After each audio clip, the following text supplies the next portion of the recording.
All right, everybody, good afternoon.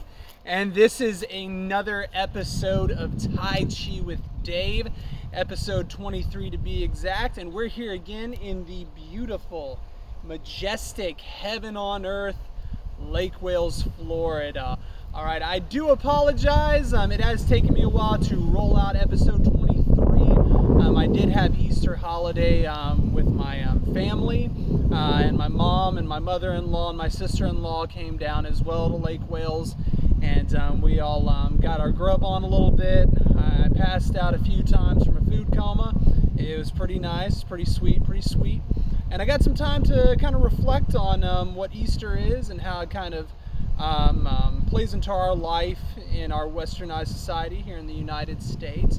So that was very interesting. I don't know all the history with Easter, back into the roots of paganism with Greco-Roman culture, but I did get some time to reflect on the Bible a little bit and Christ. And I don't go to church personally a lot, and I don't agree with a lot of things the church says, but you know, this time of year with the resurrection and stuff, it really does make you reflect on, hey, you know, what is it that we need to do in our life to try to overcome negativity and people really trying to hold us down? Because, I mean, that story, if there's anything you can learn from that story, it is that there are people out there that are very negative, and even when you try to bring the positive into the world and love into the world, they'll still try to keep you down and do whatever it takes to bring you down. So if you learn anything from that story, that's one way to look at it. Another way is resurrection period, on how you can resurrect maybe a relationship, whether it be personal or business-wise in your day-to-day life, or maybe just a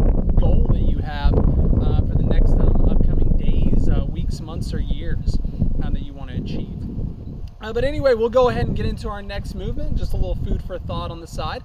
But this movement is Sing Gong. Now, in our last episode, I did kind of go over an exercise that shows us how to shift our body weight from the left to the right, and it also helps us bring that balance on our Yung Twang, or the balls of our feet. This exercise is actually called Sing Gong, and this is really, it's really used to try to propel that chi throughout the body. A very, very ancient exercise. Back years and years ago, when Chen Manching brought it out, he learned it from his predecessors as well, and it was passed down to my Sifu's master. All right, so let's go ahead and start it off in Purifying the Heart. Again, 45-degree angle facing the front. I want to make sure I try to tuck those hips in. So just go ahead and put your thumb and your belly button, 2 fingers on the lower abdomen, and then of course your 2 fingers, index and middle finger on the tailbone, and then just sort of feel that tuck. Okay, I want to try to feel that concaveness in my chest, and always breathing through the lower dantian, trying to get a little relaxation in the shoulders, and just feel that pull on the top of my head, trying to straighten out that cervical column.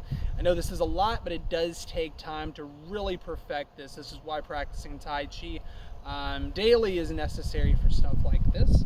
So go ahead and put your hands, as we've talked about in the previous episodes as such. I want to take my my thumb and my middle finger, place it on my left ring finger knuckle, with the thumb on the other side just before I get to the knuckle, so it still needs to be on the ring finger itself. Just place the rest of the fingers over on top of the ring finger, and then I'm going to go ahead and interlock those thumbs together, placing it over the lower dantian. Try to get some relaxation, get all those subtleties in motion. Let's breathe in through the lower dantian. Breathe out. Breathe in. Breathe out. Breathe in. Go ahead and let loose of your hands. Having the fingers point to the ground, feeling that Lao Gung connection. Go ahead and shift your weight over to your right foot or your right Yung Twang. Go ahead and let up your left foot, facing your left toes forward. Bring your left foot over, about shoulder width apart. Shift all your weight to your left foot or your left Yung Twang.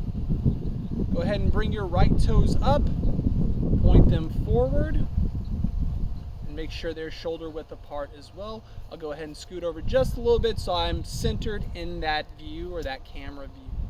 All right, again, I want to try to tuck in those hips again. Try to get some concaveness in the chest. And I can sort of bring my arms with the deltoid sort of coming forward just slightly. And breathe in through the lower dantian. Breathe out. That straightness from the top of your head to your shoulders to straighten out that cervical column. Breathe in. Breathe out. Breathe in. And let's shift our weight to the left foot or the left Yung Twang. Exhaling.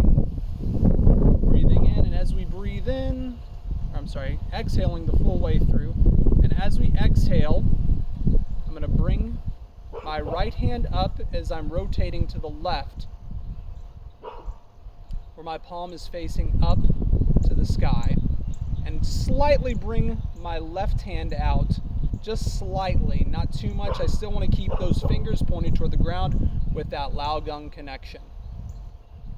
Go ahead and inhale in. Shift your weight to the right foot. And then breathe out for exhale. And go ahead and just switch that up and let the waist take those hands. And the waist themselves can carry those hands. You don't want to muscle the arms up. You want to let the waist take them. All right, breathe in. Shift your weight to the left foot again. And go ahead and alternate hands when you get all the way on your left Yung Twang, and exhale. And imagine that air is coming out of your palms. Breathe in again. Shifting all your weight back to the right foot or the right Yung Twang. Breathe out and alternating hands again. Just let the waist be the commander. Let it take over. Of course, make sure you let that weight off of your opposite foot. Right here would be the left foot. I want to try to collapse the knee. And that lets all the weight off. And what this does is this helps us so that if we need to lift it up, we know if we're completely balanced. Because if I have to shift a little bit to be able to lift that, I'm not totally 100% on that other foot or that right foot right here, right now. Go ahead and breathe in again. Shifting the weight to the left foot. Breathe out. Alternating hands. Collapsing the opposite knee. And then I still want my nose still over my belly button. And I know not to go too far. I just know to go far enough to feel that tightness in the hip. And that's good enough for me. Still keeping the nose over the belly button. Breathe in. Shifting the weight back to the opposite foot. Breathe out, alternating the hands. One more time. Breathe in. Shifting the weight to the opposite foot again. Breathe out. All right, let's go ahead and square up, center up. We'll go ahead and bring our feet back to our right foot, or we'll bring our weight back to our right foot, and then go ahead and bring our left foot in. To keep our feet at a 45-degree angle as we were before, bringing our hands up and exhaling out. Bring that air, that sweet chi, back through the lower dantian, back through the Yung Twangs of the feet and into the earth. All right, and that is Sing Gung. That's a very, very helpful exercise. Again, always to try to help decrease any stress that you have in your day-to-day life, and also helps you learn to shift your weight and to try to get balance on one foot. It's very, very helpful with that and making sure you're on the front balls of your feet. I'm trying to get that balance and all those other subtleties. As you continue practicing your Tai Chi and they come along, it's just going to improve your balance. So even if you're older and you just need that balance, just to make sure you don't fall, that's a very good benefit for you. Or even if you're just playing a sport, it's very, very helpful to do exercises like this for Tai Chi, because it constantly helps you with your balance and your coordination when you are competing in certain sports or whatever sport that you're playing in actually. All right, well, that is all I have for today. Again, I am on LinkedIn, Instagram, YouTube, Facebook, and on TikTok. If you guys have any questions at all, please feel free to reach out, and I'd be more than happy to talk to you about Tai Chi or any other questions or concerns you have about Qigong or meditation. Please feel free to reach out, and I'd love to talk about and chat. Take care and have a good rest of the day.